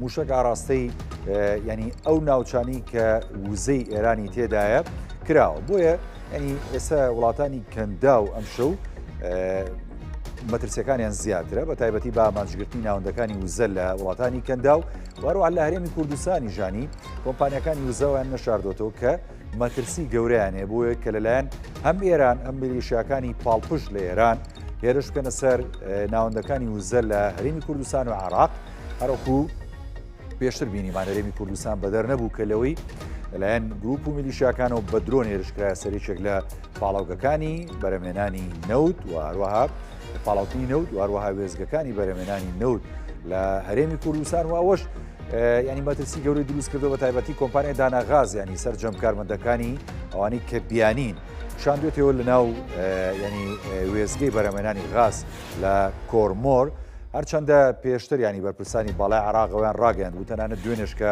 کۆبوونەوەیان هەبوو لەگەڵ بەرپرسانی باڵای هەرێمی کوردستان کە ئەوان ینی بەجددی لەسەر هێڵم بۆ پاراستنی ناوەندەکانی بەرهێمێنانی وزە لە هەرێمی کوردستان و ناهێڵن دەستی چەکدارە لە چەکدار و میلیشیا لە یاسا دەرچۆکانیان بگاتە ئەوێ و پێشیش داواکرا بوو کە بە تایبەتی وێزگەی کۆرمۆر لە هەرێمی کوردستان و لە ناوچەی چەمچەماڵ یعنی سیستمی بەرگری بۆ دابین بکرێت لەلایەن عراقەوە بەڵام و هەنگاوە زۆر ینی بە خاوی جێبەجێکرا تا ئێستا جێبەجێ نەکراوە داواکە لەلایەن هەرێمی کوردستانەوەکرا لە عراق بەڵام عراق ڕاستە ئامادە بوو کە ئەین سیستمی بەرگری دژە ئاسمانی بۆ جێبەجێ بکات و بۆ دابین بکات بەڵام تا ئێستا دابینی نەکردووە بامان شێوە داواشکرا لە ئەمریکا کە سیستمی بەرگری ئاسمانی وەکۆی چۆن لاو لێرداینەوە بۆ ناوچەکانی دیکە ژارێمی کوردستان دابینی بکات چکە یعنی ئێمە ئەبینین ڕۆژانە لە جەنگی نێوان ئەمریکا ئیسرائیل ئێران هێرشەکرێتە سەر ناوچە جیاوازەکانی عراق و هەرێمی کوردستان بە تایبەتی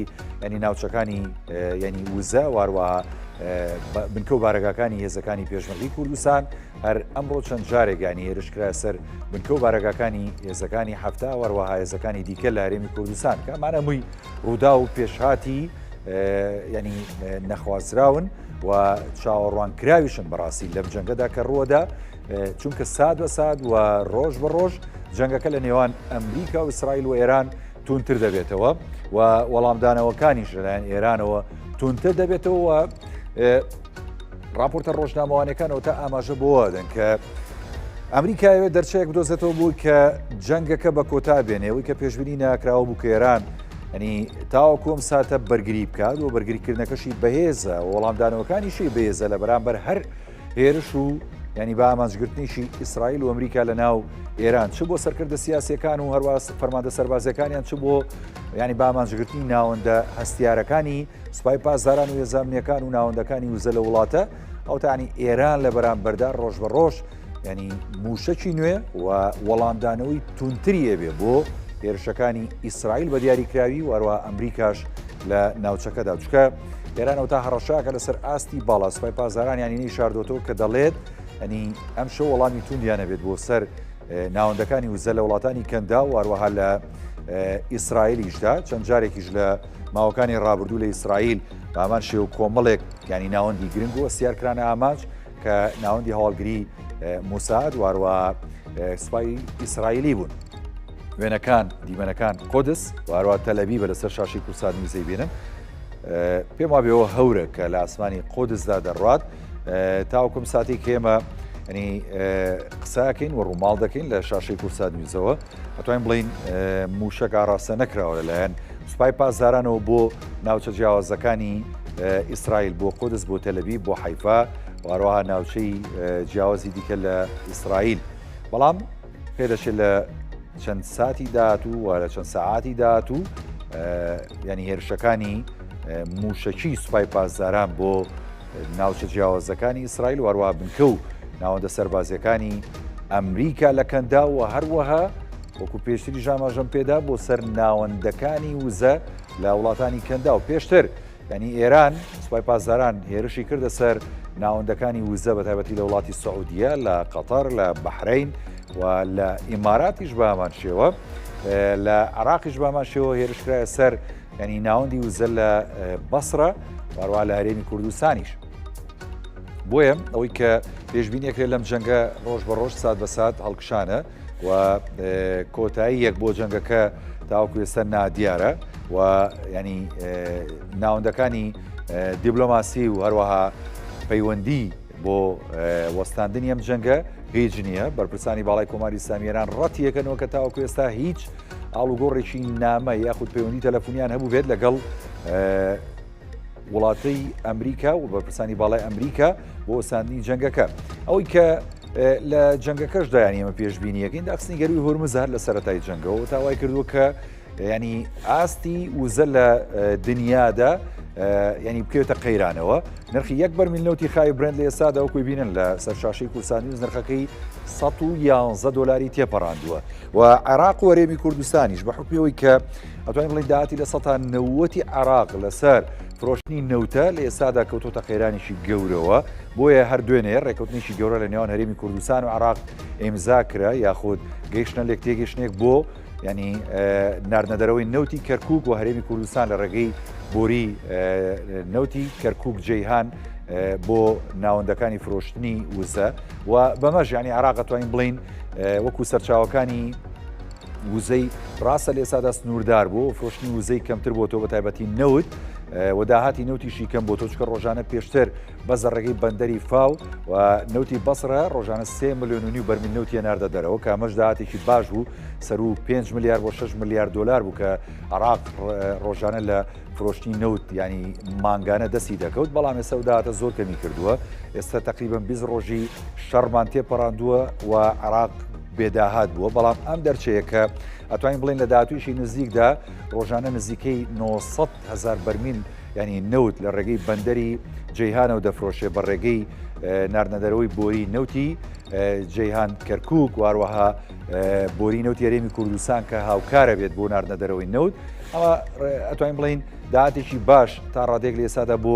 عراق و هەرێمی کوردستانەوە دەسەخات بە حکمەوەی کە نەوت ئەتوانین بڵین 111 دلاری تێپەڕاندووە گەر عراق یەک بەرمیل نەوتی ڕۆژانە بە 100 دلار بفرۆشێت ئەتوانین بڵێن ڕۆژانە داهاتێکی باشی دەسەکەوێت کە ڕاستە جێگە و داهاتە ناگرێتەوە کە لە ڕێگەی فرۆشتنی نەوتی بەسڕە کە ڕۆژی 3 ملیۆن و نیو بەرمیل بووە دەستی کەوتۆ مانگانە ئەتوانین بڵین 5 ملیار 6 ملیار دلار بووە بەڵام ئەمە تا ڕادەیەک ئەتوانین بڵین ئەو کەمی داهاتی کە عراق ڕوبەڕوویە بێت لە چەند هەفتەی داهاتوودا تا ڕادەیەک چارەسەرێکە بێ بۆ پڕکردنەوەی کەمی داهاتی فرۆشی نەوت لە عراق و هەرێمی کوردستان سەرچاوەکانی وزە کەم بۆتەوە چکە لە سەتا ئەتوانین بڵێ 1/5 وزەی گیان لە گەری هورمزەوە دەچێتە دەرەوە کە ئەمەش بۆ هەموو دنیا ئەتوانین بڵین قەیرانێکی گەورەی لە ڕووی وزەوە دروست کردووە.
بەڕوبەری جیاواز، گەراجی داخراو، دوکان و بازار، کافێ و ڕێستۆرانت و زۆر خزمەتگوزاری تر، هەروەها باخچە جوانەکان و شوێنەکانی کات بەسەربردن ئاسوودەیەکی بێکۆتات پێدەبەخشن. وایت تاوەرز ستانداردێکی نوێت بۆ ژیانێکی هاوچەرخ پێدەناسێنێت، دەبێت بە ژینگەیەکی تەواو بۆ ژیانێکی ئاسانتر و جوانتر. ئێرە دەبێتە یەکەم و کۆتا هەڵبژاردت لە پێناو ئەو ماڵەی خەونی پێوە دەبینیت و ئەو داهاتووەی سبەینێتیایدا ئاسوودەیت. وایت تاوەرز، شکۆیەکی نوێ بۆ شار. سیرکە، ئەوە ئاوی سلێمانیە بە دیزاینێکی نوێ بەرهەم دەهێنرێت. شێوازی نوێی ئاوی سلێمانی، ڕووکاری نوێی کارتۆنی ئاوی سلێمانی، پێشەنگی لە تازەگەری و داهێنان بە بەرگێکی نوێ و بە دوو شێوازی جیاواز خۆی نمایش دەکاتەوە. ئاوی سلێمانی جگە لە کوالیتیە بەرزەکەی هەمیشە لە نوێبوونەوەدایە. کارتۆنی بۆر، کارتۆنی سپی، دوو شێوازی نوێ و جیاواز بۆ ڕازاوەکردنی سفرە و خوانەکانتان بەرهەم دەهێنێت تاوکو ژیانتان ڕەنگاو ڕەنگ و ڕازاوە بێت.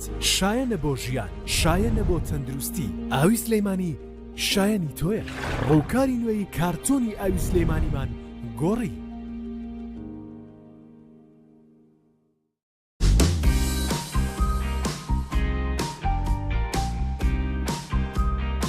بەیانیان تەنها دەستپێکێک نییە، بەڵکو بژاردەیەکە.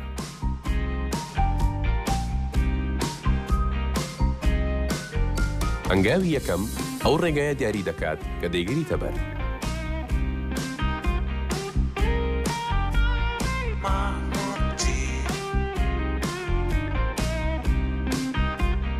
بڕیارەکانی ڕۆژانەمان ڕنگدانەوەی کوالەتیمانە. هەڵبژاردنەکەتان نایە؟ هەندێ هەڵبژاردە هەن کە جێگرەوەیان نییە. چای مەحموود ئەو کوالیتیەی بەدوایە دەگەڕێ. بیر لە شوێنێک بکەرەوە لە جەرگەی هەولێر کە تایبەت بۆ ئاسوودەی دروست کرابێت. شوێنێک کە سروشت لە باوشی گرتوویت و هەموو ناونیشانەکان لێت نزیکن. ئێرە فلۆریاستیە و شانازی پرۆژەکانی ساوت کوردستان گروپە.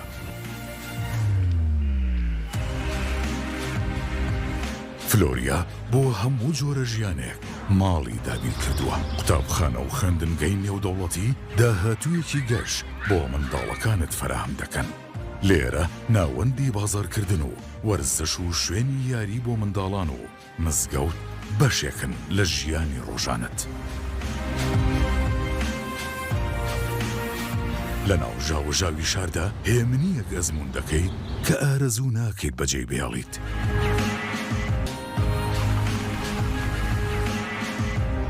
سیستمێکی سکیۆرێتی 24 کاتژمێری و پارچینی ئۆتۆمبیلی داخرا و وا دەکەن هەمیشە دڵنیا بیت. هەموو وردەکاریەک لە دەرەوە بۆ ناوەوە بۆ ئارامی دەروون و جەستەت دیزاین کراون. ئەمە فلۆریاستی نوێیە، خەونێکی مەحاڵ کە ساوت کوردستان گرۆپ بەدیهێنا. فلۆریاستی شارێک لە ناو شارێک. سایەخانمان بینی لە کاتی جلهەڵخستندا و پرسیارمان لێ کرد سایەخان چ شتێک وا دەکات کە پاکەرەوە باش بێت. پاکەرەوەی باش بە دڵنیاییەوە ئەبێت بە باشی جلەکان پاک بکاتەوە. و بیرمان کردەوە پرسیار لە نارنجخان بکەین لە کاتی پاکردنەوەی ژووری کوڕەکەی. نارنجخان ئەبێ ڕەنگی جلەکە تێکنیا و ڕەنگەکەی بپارێزێت. حەزیشمان کرد پرسیار لە هێلینخانی داوسێمان بکەین لە کاتی بۆنکردنی خاولیە بۆنخۆشەکەی. بۆنەکەی وەک مسک بێت ئەبێ بۆنەکەشی بمێنێتەوە. لەم کاتەشدا پرسیارمان لە خاوەن ماڵەکە کرد کاک ئەمیر ئەی تۆ چی دەڵێیت؟ پاکەرەوەی باش؟ من لەو شتانە نازانم. ئەوە خانمەکەم لێسانێت. ئالتونسا دایمۆند بە پێکاتە تازەکەی پەڵەکان لادەبات و بە درێژایی ڕۆژ بۆنی جلەکانت بە بۆنخۆشی دەهێڵێتەوە. بە کورتی پاکەرەوەی باش ناسراوە لای خانمان. ئەمەش پاکەرەوەی ئالتونسا دایمۆندە. چیکەتم جانە؟ دایە دامەس چۆن ئاخوا؟ نازانێت ئەمەم قورسە. باوێنی مانک بکێشین. باوە بۆچی مانک خراچوار گۆشەی نییە؟ نازانم ئەم پرسیارش قورس بوو نازانێ نانەکە حازرە ئەم جارە پرسیارێکی ئاسانکردن دڵیان خۆش بە دا باوە خواردنەکەمان بۆ منە خۆشە ئاخر چونکە بەزەیتی فێر نەیانین کە بەزێر لێنرا پرسیاری ناوێ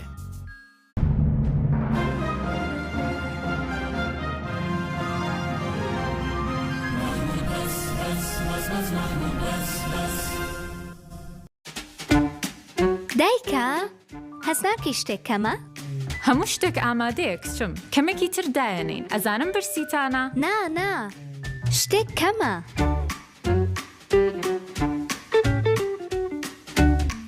هەر کەس ئەرکەکەی خۆی زانێ؟ باڵێ دەی با بڕۆین دەی هێرش بەرن منداڵەکان خواردن ئامادەیە؟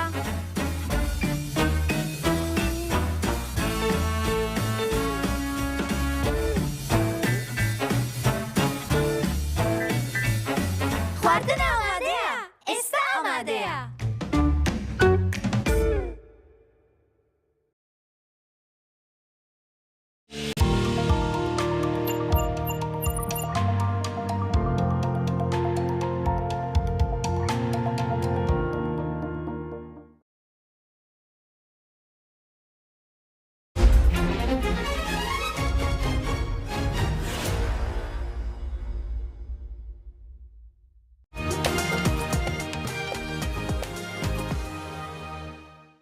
ئازانی کورسانی و سڵاوتان لەبێت ئەم ئێوارێش لە بەرنامەیەکی تری خەرمانەوە لەگەڵتان دەبین بۆ هاوکاریکردنی خێزانێکی تری هەژار کە بۆ ئەم مانگی ڕەمەزانە پێویستیان بە هاوکاری هەیە. ئێمە بە درێژایی مانگی ڕەمەزان لە ئێوارانی خەرمانەوە لە کورسانیوز لەگەڵتان بووین بۆ هاوکاریکردنی ئەو ماڵە هەژارانەی کە دەیانویست لە ڕێی خێرخوازانەوە هاوکاری بکرێن. ئێمەش چیرۆکی و خێزانانەمان لە شاشە جوانەکەی کورسانیوزەوە بە بینەرەکانمان دەگەیان تاکو ئەوان بتوانن هەر خێرێکە لە مانگی ڕەمەزانە دەیانوێ بیکەن لە ڕێی بەرنامەی خەرمان و کورساتەوە بیگەێنن بە ماڵە هەژارانە. بەرنامەکەمان دیارە بە سوپاسەوە بە سپۆنسەری سەرمایه‌داری نیشتیمانی زۆر بەڕێز کاک مەریوانی حاجی جەمال خاوەنی گروپی کۆمپانیەکانی MJ هۆڵدین و کاک ڕەنج ئەحمەد کە بەڕێزیان خاوەنی کارگەی کیانان و لەگەڵیشیدا بە سوپاسەوە خێرخوازێک لە ڕێی بەرنامەکەی ئێمە بە بێوێت کە ناوی بهێنرێ هاوکاری کۆمەڵی خێزانی کرد. ئێمە نزیک دەبینەوە لە کۆتا ڕۆژەکانی مانگی پیرۆزی ڕەمەزان، بەڵام هێشتاش لە خەرمانەوە لەگەڵتان بەردەوام دەبین. دەمانەوێت هەتا کۆتا ڕۆژی مانگی ڕەمەزان هاوکاری ئەو خێزانانە بکەین کە پێویستیان بەوەیە بۆ جەژن و بۆ سەر سفرە و خوانەکانیان و بۆ پێداویستی منداڵەکانیان هاوکاری بکرێن. بۆ ئەمڕۆژ خاتوونێک لەگەڵ من ئامادە دەبێت بە سوپاسەوە کە بەرنامەکەی ئێمەی قبوڵ کردووە. خاتونگیان زۆر بەخێر بێت. خۆتان بەخێر بێت. زۆر سوپاس. بێکۆ دەچین پیاسەیەک دەکەین باشە و کەمێکیش قسە دەکەین و باس لە ژیانی تۆکەین. باش لە سەرەتای ژیانتەوە کە هاوسەرگیریت کردووە تەبان. بەڵێ هەر لە سەرەتاوە سێ مناڵم بەڵێ کرێچیم بەڵێ پیاوەکەشم ئەوەیە ژنیە. ساڵی چەند هاوسەرگیریت کرد؟ وڵی لە 2008ەوە هاوسەرگیریم کرد. 2008 هاوسەرگیریت کرد. بەڵێ ئەو کات بەڵێم کە هاوسەرگیریت کرد هاوسەرت ئیشی چی بوو؟ وڵا هەر کرێکار. کرێکار هەر کرێکاری بەڵێ. بەڵێ ئەی خۆت هیچ ئیشێکتە کرد؟ نەوەڵا خۆم هەر ژنی ماڵەوە بووم بەزیتر ئیشی ماڵانەکەم و ماڵم ناڵکی پێبم بەڕێ و ئەو کاتە هیچ ئیشێکە ناکرد؟ نەوەڵا و کاتە زۆریشم ناکرد چونکە پیاوەکە بوو ئێستا پیاوەکە ژنەی تری هێنا. بەڵێ چەند مناڵە هەیە؟ سێنم هەیە. سێ مناڵە هەیە. تەمەنیان چەنە؟ وڵایت لە 3 ساڵ و هەما تا 12 ساڵ. 3 ساڵ تا 12 ساڵ. ینی بچووکەکەت 3 ساڵە. ئارە وڵا. باشە. طبعا دوانیان خوێندکارن. بەڵێ. تەلەبەن و چنە مەکتەب. ئارە وڵا. بەڵێ. وتت هاوسەرەکەم؟ هاوسەرەکەم وڵا ژنیە جێشتوم ئارە وڵای. وڵایەوە 2 ساڵە. 2 ساڵە. بەڵێ. ینی مناڵە بچووکەکەت تەمەنی 1 ساڵ بوو. بەڵێ. هاوسەرەکەت بەجێ هێشتی. ئارە وڵا. مناڵێکی نەخۆشمە. بۆچی بەجێ هێشتی؟ وڵی تر ژنی تریە ناوڵێ من هەر ئەتوانم ئەو بەخێوکەم.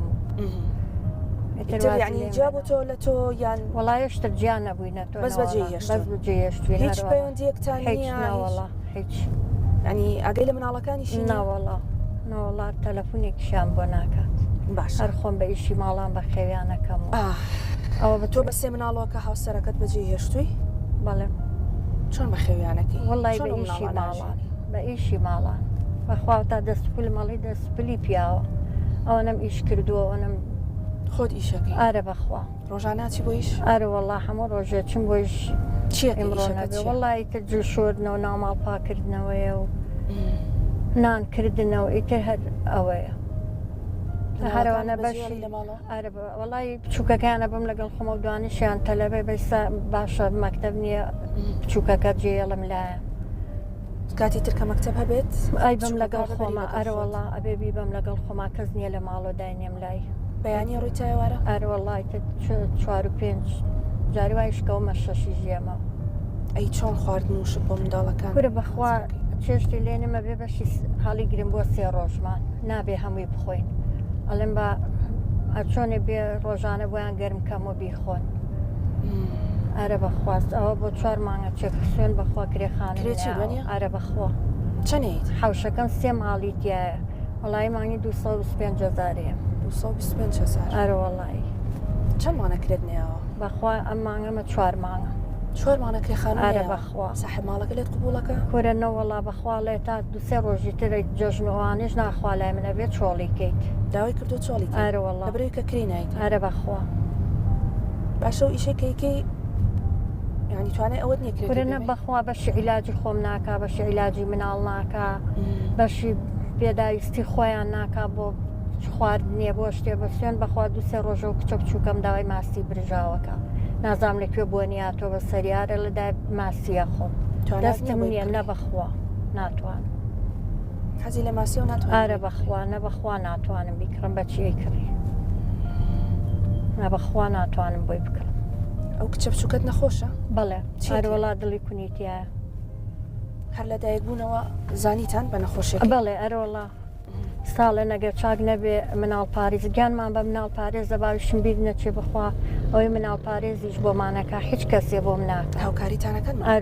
ئەروەڵا گیانم بە مناڵ پارێزە خوا خێریان بنووسێ لەگەڵ ئێوە ئەروەڵا یارمەتیمانێن بە هەموو نەوەیە ئەگەروان نەبوونای من هیچم بۆ ناکرێت حاڵەتەکانی و مناڵەت چییە ینی؟ وەڵاهی چی نەبێتەوە ئیتر ئەبورێتەوە کە بە دەمیایەتە خوارەوە ساڵە نەگەر چاک نەبێم ئەبێبی بێ بۆ هندستان بۆ عملیات وڵی منیش دەستم نییە هیچ شتێ من ڕۆژی 20,000 15,000 ئەکەوێتە دەستم ئێم بە خواردن بۆیان و هەر ئەوەیە من بەچی بیبم بۆ هندستان ناتوانانی نەبەخوا ناتوان بەڵام بەردەوامیش پێویستی بە عیلاج ئارە بەخوا ئارە وەڵی ئەبێ هەموو مانگە من عیلاجی بۆ بکڕم خۆماوە شەکرە و زەختمە پێویستیم بە دەرزیە پێویستیم بە حەبە مائیدەم تەواو نییە ئارە بەخوا خۆشم نەخۆشم سەر و چاوم ئەو شەکرەیەتە سەر و چامەوەی سەحالێنایەتی سەر و چام ئاوساو بە حاڵ ڕۆشنایە بینم هەر ئاواشت ئەبێ بچی ئیش ئارە بەخوا ئەی چی بکەم ئەی سێ مناڵ گوناحن چیان لێ بکەم ئەگەر تەندروستی خۆ باشیش نەبێ بێتە حد مەجبورم بڕۆم نە بەخوا جاری وا بووە لەو ماڵا هەرەوە نەبووە بورێمەوە گیانم قرس بۆ دەم چاوشتم ئەمووی ئاوساوەسام تا تۆزاتومەت و سەرکەم اینجا دەسم کردوێتەوە بە ئیش ناڕەحەتی زۆرت بینی ئارە بەخواونم ناڕەحەتی بینە بەخوا چومیشی دەشتم کردووە گەرم چنیوە تۆ بخوا دەستکەنم کردووە هەچی ئیشە کردومە ئیشی دەشتی بەس بۆ لەبەر و مناڵ ئارە بەخوا ئارە بەخوارەوەنە گەورم کردنایەرەوە هیچم لێ ناتە تا ئەسێ مناڵم بەڵێ ئەرۆڵا پێداویستی بەخوا جاری وایە بە هەفتەیش پارە نابن بۆ مەکتەب نە بەخوا نیمە بەچی بیەمێ بەخواگیانم بە مناڵ پارێزە جلی مەکتەب و شتیان بۆکەن و جامتیان بۆکەن مناڵ پارێز هاوکاری ئەرەوەڵا قەت هەبوو بێنەوە بڵند دایکەمڕۆ لە مەکتەب حەزمان ئارە بەخوا کچەکەمە هاتۆ گریایی دایکە کچەکەی ڕەفیقم ئەوەی کڕیوە خەریب وەزی ڕەبکەم بووی ڕووشم نەبووە دای لێکم لە ماتۆزێکم بەرێ بابی خۆم مە بەخوا جاریوا بوو بە هەفتەیش پارەیان نەبردو بۆ مەکتەب ساڵە نۆخەی مەکتەب نیە دای پارەمان پێ نییە بیبین لەگەڵ خۆمانە بۆ مەکتەب و هیچمان پێ نییە و حیامان چوە پێڵاومان دراوە جامتامان دراوە تەلەبەکان گاڵتەمان پێکەن و ئارە بەخوا باوکیان هیچ نابێ مناڵەکە هیچ ناوەڵا هیچ کەسیش هاوکاریت ناکات نەبەخوایە کەس لاخوا هیچ کەس هاوکارێکی و مناڵانت ناکەن نەبەخوا ئەلەن هەرەوەی هەیە بۆ خۆمان بیخۆن و ماڵ مناڵی خۆمان بیخۆن نەوەڵا ناتوانین یارمەتی و بین لەگەڵەوەی کە